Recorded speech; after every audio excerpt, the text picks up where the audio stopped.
लड़की हल्के कपड़े पहनकर घर में इधर उधर घूम रही थी। उसने फ्रिज खोला और एक सेब उठाया। जैसे ही वह मुड़ी, उसने देखा कि दरवाजे के बाहर एक ताकतवर आदमी खड़ा था, विकृत, जो बंदूक लिए हुए लड़की को हवस भरी नजरों से घूर रहा था। लड़की अभी इस डर से उबर भी नहीं पाई थी कि अचानक बाहर एक मोटा आदमी और आ गया।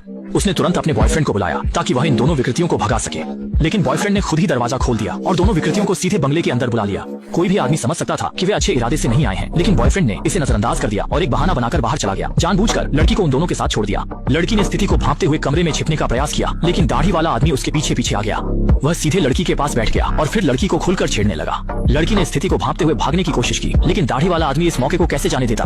उसने लड़की को कांच पर दबा दिया, लेकिन जैसे ही वह अगला कदम उठाने वाला था, उसने देखा कि मोटा आदमी दरवाजे पर खड़ा है, लड़की को घूर रहा है। मोटे आदमी से गिड़गिड़ाकर विनती की, लेकिन मोटे आदमी ने अनदेखा कर दिया और फिर उसने खुद आगे बढ़कर दाढ़ी वाले के लिए कमरे का दरवाजा बंद कर दिया। कमरे से लड़की की चीखें सुनाई देने लगी। मोटे आदमी ने जानबूझकर टीवी की आवाज बढ़ा दी, लेकिन बाहर घूमने के बाद भी उसके दिल की भूखी ख्वाहिशें खत्म नहीं हुई। उसने अपनी शर्ट उतारी और सीधे स्विमिंग पूल में कूद गया। जल्दी ही बॉयफ्रेंड वापस विला गया। उसे अच्छी तरह पता था कि अभी अभी क्या हुआ है, लेकिन दोनों भाइयों की डर भरी नजरें देखकर भी उस आदमी ने उनसे कोई सवाल नहीं किया। जब लड़की होश में आई तो बॉयफ्रेंड उसके ऊपर झुका हुआ था। उसने पैसे का लालच देकर लड़की से कहा कि वह फिर से उन दोनों विकृतियों की सेवा करे और वादा किया कि बाद में उसे 2 लाख रुपए देगा। लड़की का दिल टूट गया। उसे यकीन नहीं हुआ कि जिसे वह प्यार करती थी वही असली में ऐसा निकला, और उसकी यह दर्दनाक हालत खुद उसके बॉयफ्रेंड की साजिश थी। अब वह बस घर जाना चाहती थी, नहीं तो पुलिस को बुलाकर उन तीनों को गिरफ्तार करवा देगी। लेकिन वह घटिया आदमी अब कोई दिखावा भी नहीं करता। उसने सीधे एक घूंसा लड़की के चेहरे पर मारा और बार बार अपमान करते हुए कहा कि उसके लिए औरतें बस बदलने वाले खिलौने हैं। लड़की पूरी तरह से निराश हो गई। जैसे ही आदमी ने पीठ घुमाई, लड़की एकदम तेजी से बाहर भाग गई। मर्द ने स्थिति को भांपते हुए तुरंत बाहर दौड़ पड़ा। दोनों विकृतियों ने भी स्थिति बिगड़ती देख जल्दी जल्दी उसका पीछा करना शुरू कर दिया। लड़की नंगे पैर पत्थरों पर दौड़ रही थी, लेकिन उसकी जबरदस्त जीने की चाहत ने उसे दर्द की परवाह नहीं करने दी। तीनों विकृत आदमी उसके पीछे लगातार दौड़ रहे थे, लड़की को सांस लेने का भी मौका नहीं दे रहे थे। लेकिन लड़की की किस्मत बहुत खराब थी। वह जल्दी ही एक खाई के सामने पहुंच गई, जिससे उसका रास्ता रुक गया। सिर्फ एक पल के लिए हिचकिचाई, तीनों आदमी उसके पीछे आ गए। जब उसने देखा कि भागने का कोई रास्ता नहीं है, तो उसने आत्महत्या की धमकी दी। घटिया लड़का देखता है कि मामला बिगड़ता जा रहा है, इसलिए वह जल्दी से लड़की से माफी मांगता है और कहता है कि उसने लड़की को जानबूझकर नहीं मारा। फिर उसने फोन निकाला और वादा किया कि वह तुरंत हेलीकॉप्टर बुलाकर लड़की को घर भेज देगा। लड़की ने अनजाने में अपनी सुरक्षा को छोड़ दिया और अगले ही पल लड़की का सीना पेड़ के ठूंठ से छिप गया। यह सुनिश्चित करने के बाद कि लड़की के बचने की कोई संभावना नहीं है, कुछ पुरुष वापस जाकर सबूत मिटाने की योजना बनाने लगे। तीनों ने लड़की का सारा सामान जला दिया और उसका हर निशान मिटाने का फैसला किया। इसी बीच लड़की का खून लगातार टपकता रहा, जिससे जल्दी ही मांसाहारी चींटियां आ गईं। चींटियां लगातार लड़की की त्वचा और मांस को काटती रहीं। तीव्र जलन और दर्द ने लड़की को थरथराने पर मजबूर कर दिया। कुछ ही समय में लड़की चमत्कारिक रूप से जीवित हो गई। उसने चारों ओर देखा और लगभग भूल गई कि वह अब कहाँ है। जब तक कि उसने जमीन पर फैला हुआ खून नहीं देखा, तब लड़की को एहसास हुआ कि वह खाई से गिर गई थी। उसने दर्द सहते हुए जमीन पर पड़े हेडफोन को पकड़ा और फिर पूरी ताकत से पास के लाइटर को पकड़ लिया। उसने पास की सूखी घास को पेड़ के नीचे रखा और अपने शरीर को मोड़कर आग जलाई। अगर उसे यहाँ से जीवित निकलना था तो उसे आग की तपिश सहनी होगी। अच्छी बात यह रही कि लंबे समय की यातना के बाद पेड़ की डाल आखिरकार जलकर टूट गई और लड़की जोर से जमीन पर गिर पड़ी। लेकिन वह अभी सांस भी नहीं ले पाई थी कि उसने इंजन की तेज आवाज सुनी। असल में वे तीनों विकृति उसकी तरफ खाई की ओर आ रहे थे। लड़की मजबूत थी, बेहद दर्द के साथ रेतीली जमीन पर मुश्किल से रेंग रही थी। आखिरकार जब तीनों विकृत लोग चट्टान के किनारे पहुंचे, लड़की सफलतापूर्वक पत्थर की दीवार के अंधे क्षेत्र में छिप गई। अंदर तीनों को सिर्फ जले हुए निशान दिखाई दिए। लड़की का कहीं पता नहीं था। ये सोचकर कि लड़की वापस जाकर पुलिस को बुला सकती है, दाढ़ी वाला घबरा गया, लेकिन बॉयफ्रेंड बिल्कुल भी परेशान नहीं था। उसने कहा कि लड़की गंभीर रूप से घायल है, अगर अभी नहीं मरी है तो भी रेगिस्तान से जीवित नहीं निकल पाएगी। फिर तीनों ने तुरंत लड़की का पीछा करना शुरू कर दिया। अंधेरा होने तक इंतजार किया, तब जाकर तीनों चट्टान के नीचे पहुंचे। जल्द ही उन्होंने जमीन पर खून के निशान देखे। वे खून के निशानों का पीछा करते हुए नदी के किनारे पहुंचे, जहां खून के निशान अचानक गायब हो गए। धीरे धीरे उन्हें यह प्रक्रिया पसंद आने लगी। उन्हें लगा कि यह वास्तविक शिकार से भी ज्यादा रोमांचक है। लड़की को जल्द से जल्द पकड़ने के लिए तीनों ने अलग अलग दिशाओं में जाने का फैसला किया। मोटे को वहीं रुकने के लिए कहा गया ताकि लड़की उसी रास्ते से वापस न आ सके। इस समय लड़की नदी के किनारे छिपी हुई थी। उसने जल्द ही किनारे पर मोटे को देख लिया। वह जल्दी से पानी में डूब गई और जब मोटा कार लेकर आगे बढ़ गया, तब वह पानी से बाहर आई। वह पानी के किनारे किनारे चलती रही। पहले मोटे के करीब जाने की कोशिश की, फिर पलटवार की योजना बनाई। जब मोटा बाथरूम गया तो लड़की की नजर पीछे छूटी शिकारी बंदूक पर पड़ी। दोनों लंबे समय तक आमने सामने रहे, लेकिन लड़की गोली चलाने की हिम्मत नहीं जुटा पाई। हालांकि गहरी दुश्मनी थी, लेकिन लड़की ने कभी किसी को मारने के बारे में नहीं सोचा था। लेकिन रात में कोई अनहोनी ना हो जाए, इसलिए लड़की ने आखिरकार ट्रिगर दबा दिया। नतीजा यह निकला कि एक तेज आवाज के बाद पता चला कि उसकी बंदूक में तो एक भी गोली नहीं थी। मोटे ने लड़की को इतने घूंसे और लात मारी कि उसे पलटवार करने का कोई मौका नहीं मिला।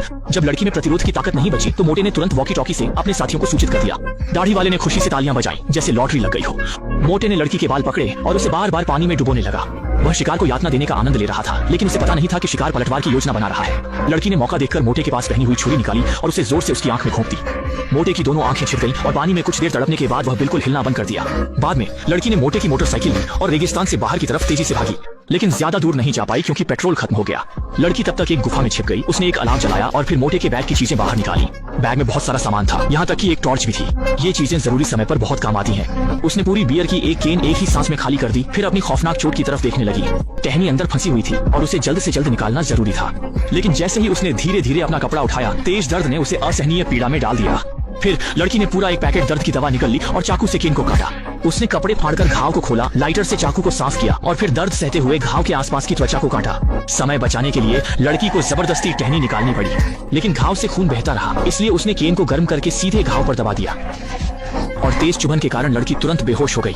दूसरी तरफ दाढ़ी वाला झील के किनारे मुंह धोने गया, तभी एक लाश तैरकर ऊपर आ गई। वह डर के मारे कांपने लगा और घबराकर गाड़ी में जा छुपा। डर के मारे वह सिर्फ स्टीयरिंग व्हील पर अपना गुस्सा निकाल सका।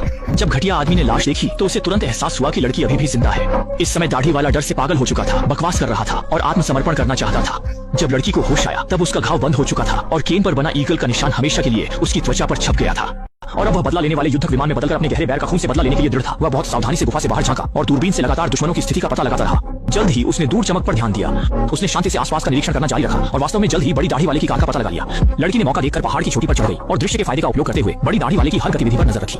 आखिरकार जब बड़ी दाढ़ी वाला कार से उतरकर पेट्रोल भरवाने गया तब लड़की को बदला लेने का मौका मिल गया। उसने निशाना बड़ी दाढ़ी वाले के सिर पर लगाया, लेकिन जब उसने ट्रिगर दबाया तब लड़की ने शिकारी बंदूक के रिकॉइल को नजरअंदाज कर दिया। वह झटके से जमीन पर गिर गया और गोली सिर्फ आदमी की बाह में लगी। लड़की इस सुनहरे अवसर को खोना नहीं चाहती थी, इसलिए वह जल्दी से शिकारी बंदूक लेकर कार तक पहुंची। हालांकि बड़ी दाढ़ी वाला पहले ही भाग चुका था, लेकिन जमीन पर खून के निशान झूठ नहीं बोलते थे। लड़की खून के निशानों का पीछा करती रही और कल का शिकारी आज शिकार बन गया था। लेकिन जब वह मोड़ पर पहुंची तो उसने देखा कि जमीन पर खून के निशान गायब हो गए थे और रास्ते के बीच में सिर्फ एक जूता पड़ा था। लड़की यह देखकर हैरान थी। उसे पता नहीं था कि बड़ी दाढ़ी वाला इस समय पहाड़ पर था। उसने शिकारी बंदूक में कुछ गोलियां भरी और फिर चुपके से पीछे से हमला करने की तैयारी की, लेकिन उसकी बांह पहले ही छिप चुकी थी। भले ही वह पूरी ताकत लगाकर बंदूक उठाने की कोशिश करता, वह स्थिर नहीं रह पा रहा था। उसने तुरंत ट्रिगर दबा दिया और गोली लड़की के कान से होकर गुजरी। लड़की ने बंदूक उठाई और जल्दी से भागने लगी। बड़ी दाढ़ी वाला पीछे से लगातार पीछा कर रहा था, लगातार गोलियां चला रहा था और लड़की को मारने के लिए फायर पावर का इस्तेमाल कर रहा था। लड़की ने यह देखकर टॉर्च तोड़ दिया और कांच के टुकड़े जमीन पर बिखेर दिए। नंगे पांव वाला आदमी एक पैर से इन पर कुचल गया और तुरंत दौड़ने और पीछा करने की क्षमता खो दी, इसलिए वह सिर्फ कार में चढ़ सकता था और कार चलाकर लड़की को जिंदा कुचलने की कोशिश कर रहा था।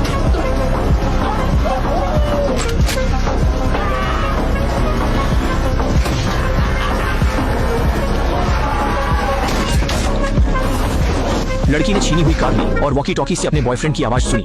उसकी आंखें चाकू की तरह तेज थीं और फिर वह शिकार के रास्ते पर चल पड़ी। दूसरी तरफ बेवफा आदमी बड़ी दाढ़ी वाले से संपर्क नहीं कर पा रहा था और तुरंत स्थिति की गंभीरता को समझ गया। उसने स्पष्ट रूप से एक महिला के बदला लेने के संकल्प को कम आंका था। अब वह बस जल्द से जल्द इस रेगिस्तान से भागना चाहता था, इसलिए उसने तुरंत हेलीकॉप्टर से संपर्क किया। लेकिन वहां से निकलने से पहले ही लड़की शिकारी बंदूक लेकर दरवाजे पर आ गई। इस क्षण अंतहीन नफरत उसके दिल में उमड़ आई और बेवफा आदमी की मीठी बातें अब यमराज को सुनाने के लिए छोड़ दी गई।